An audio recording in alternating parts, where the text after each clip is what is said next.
Clean cut work. Love it. Amazing. Sweet.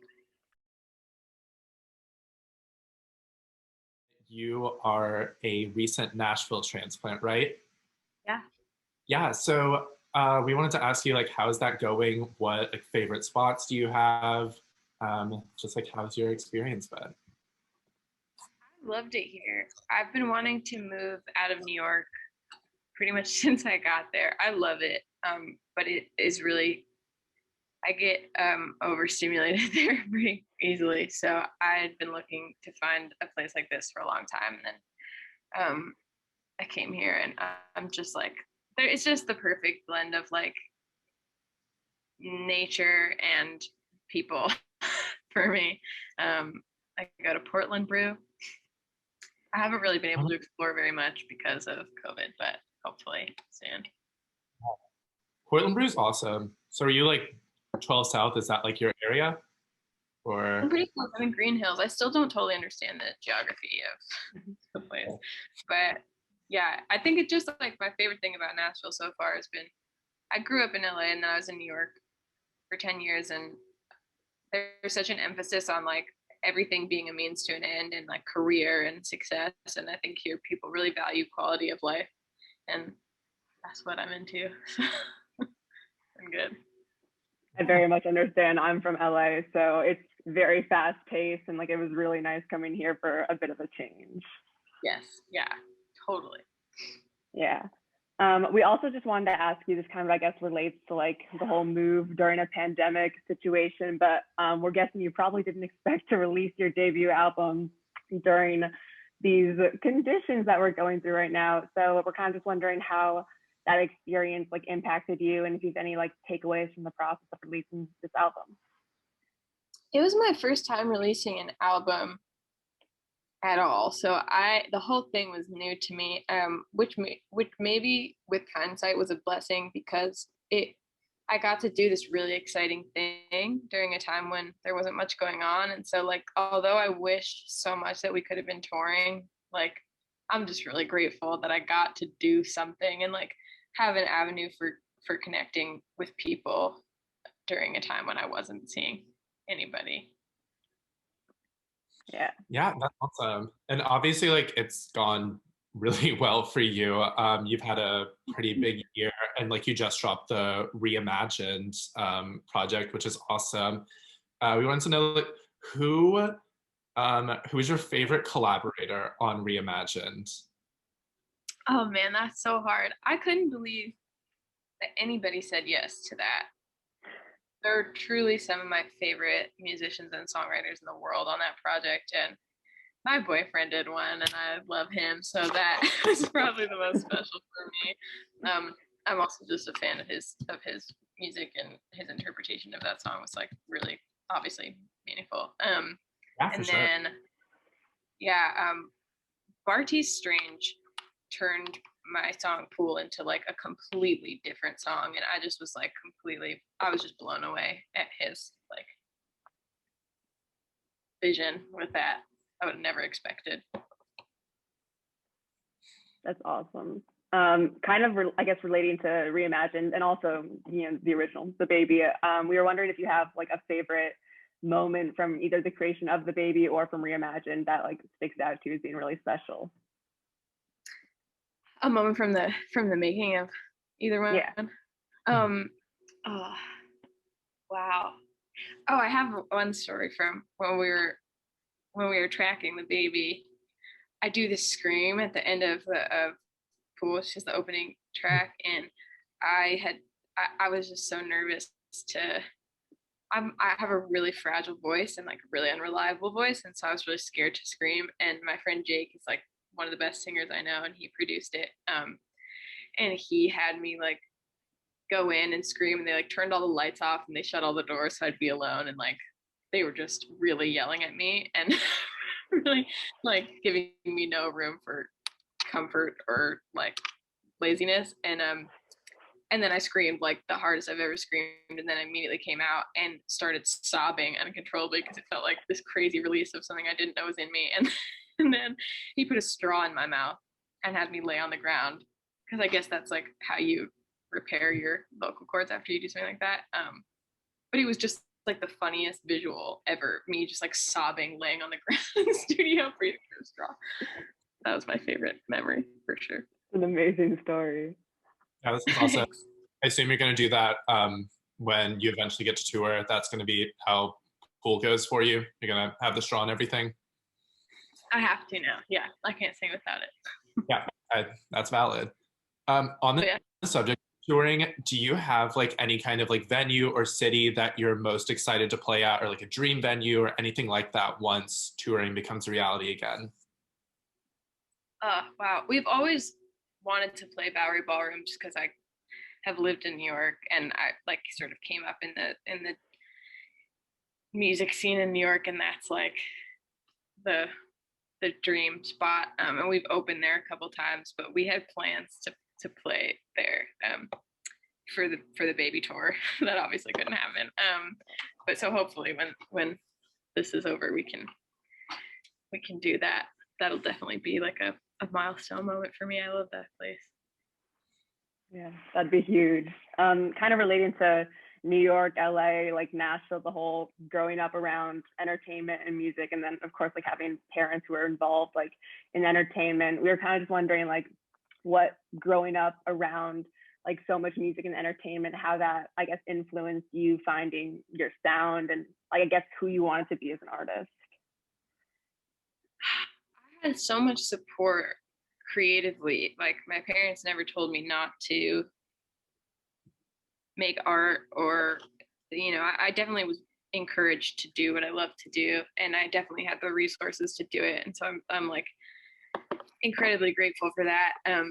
But I also grew up with the resentment towards the industry, and particularly like the acting world, and I just have sort of a bitterness about like I think it's just really image based, and finding music, particularly like the indie DIY music community in New York, was such an asylum for me, because it like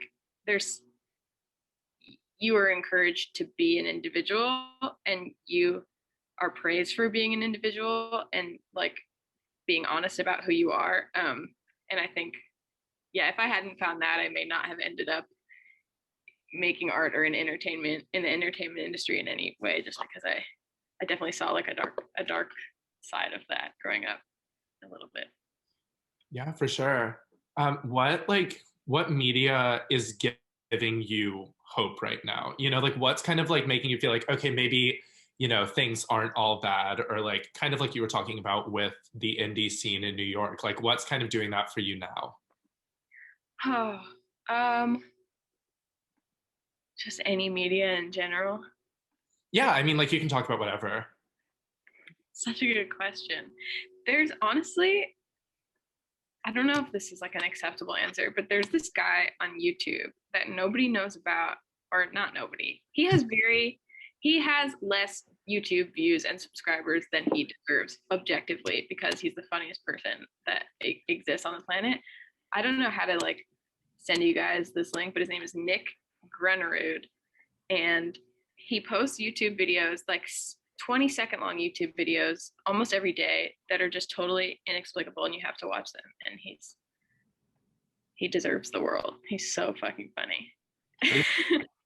Nick Grunerud, I will remember the name. I'll like put it in the chat so you guys have it. That'd be amazing. Thank you. Oh, there we go. Now I know what I'm going to do with my afternoon. I'm glad you said that, because I did not spell it like that. We've been watching that show 60 Days In too. Have you guys seen that? Wait, what is it called? 60 Days In. It's like an A&E show where people volunteered to spend 60 days in county jail, and then they film it, and it's wild. What? It's really dark and sad about the prison system, and also just it's a good watch, good documentary. I will definitely check that out. That I'm sure would be very insightful. Kind of on the topic of, I guess maybe less the 60 Days In, but more the Nick Grunerud. in terms, Yeah, in it's just terms not of like a positive. You asked me for something that would like bring light. And that no. You don't want to talk about the prison industrial complex right now, Emma? God. I did prison life last semester. I'm very passionate about it, but that's a dark hole to go down. That is a dark. At the moment, another time. But I was kind of wondering, your something in the movie's music video like stood out to me so much. I thought it was amazing, and I was kind of wondering, we were both wondering, I guess, like how you came up with that idea or that concept, if that is something you've been thinking about for a while, or if it just like came to you, or. Yeah, I wanted to keep it in line with what the song was about. And I knew I wanted to use actors, my friends who are actors in it. And my friend Maya helped me a lot. She's an actor and she loves acting, but I think all my friends who are involved in it hopefully feel similar to the way that I feel about it. And that's just like, it's a really complicated position to be in. Self-perception becomes really complicated, and that's so much of what that song was about to me, is just sort of watching people become beguiled by that world that I had pre-existing resentments about, and sort of just wanting to stop them, and then realizing that that's not my place and not my call to make, but like still having those frustrations. Yeah. Can you talk a little bit about like your kind of creative process in general? I feel like you were getting at it a little bit there, but just kind of like how you go about, especially your songwriting.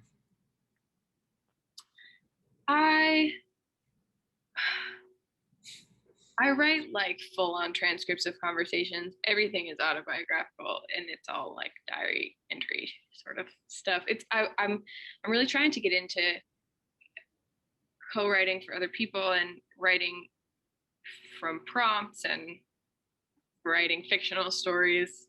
It's a lot harder for me to feel passionate about, because it's always just been like a cathartic outlet for me. And so I'm trying to like, exercise my brain a little bit and write in different styles, but it's just completely like a purge of feelings always. The songs that I end up sharing, at least, are.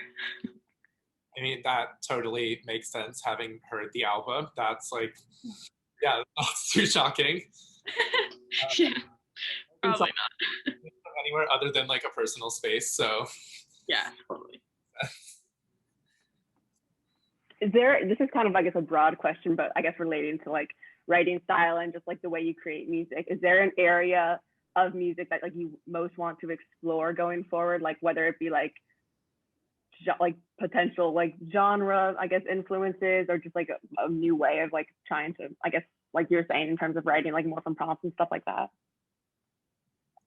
I have always wanted to make a country album. I don't think now's the time for me, but I think I have to like really, I have to earn it. I've been in Nashville for 2 months, so I maybe someday that's like the ultimate goal, is to like beg Dolly Parton to mentor me and produce my country album. I think everyone in Nashville would be really freaking excited about that. I sure hope so. Dolly's like the great equalizer. Like I don't know anyone that dislikes her. Oh like, no, yeah. Well, how could you? Yeah. Well, I will be first in line to stream the Samia country record. Oh, thank you. We have a listener there. Yeah. Do you have like, I guess like you brought up Dolly, so that might answer the question, but like a dream like collaboration, like just something that like you would like, if I could collaborate with this person, like I could die the next day and like it would be good. Father John Misty is my songwriting hero, and Father John Misty and Angel Olsen are like the, I can trace back to the like origins of my songwriting, and I would just love to have a conversation with either of those people in any context. Angel was my first like concert casualty of COVID. Like I was supposed to see her in like April.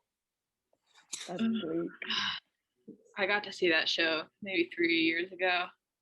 And it was like one of the best experiences of my life. I loved her so much. Yeah, I mean, same. That's amazing. I don't know if this is maybe something I should know, but already, but was there a reason behind the name, The Baby, for your album? I'm taking with me to close my door right now because it keeps eerily opening itself. And I, my parents used to say "swear on the baby" to prove that they were telling the truth, and I was the baby in that context. And then, so there was that. Like, I was gonna call the album "Swear on the Baby," and then when my friends leave a party, I get really upset. I don't like for anyone. I don't like for the party to end. I don't like for hanging out to be over. I don't ever want anybody to leave or go from any space ever. So I would say, who's gonna watch the baby? I was also the baby in that context. So there were just too many baby themed things to let it go. Yeah, very I'm baby. Very that. I didn't even know about I'm baby. Somehow I missed that cultural moment. But yeah, I'm glad I know now. Well, now you're on the record as being baby. So Literally on the record. Literally on pressed on vinyl. Thank you so much for taking the time to chat with us and perform for WRVU. We're so excited. Yeah.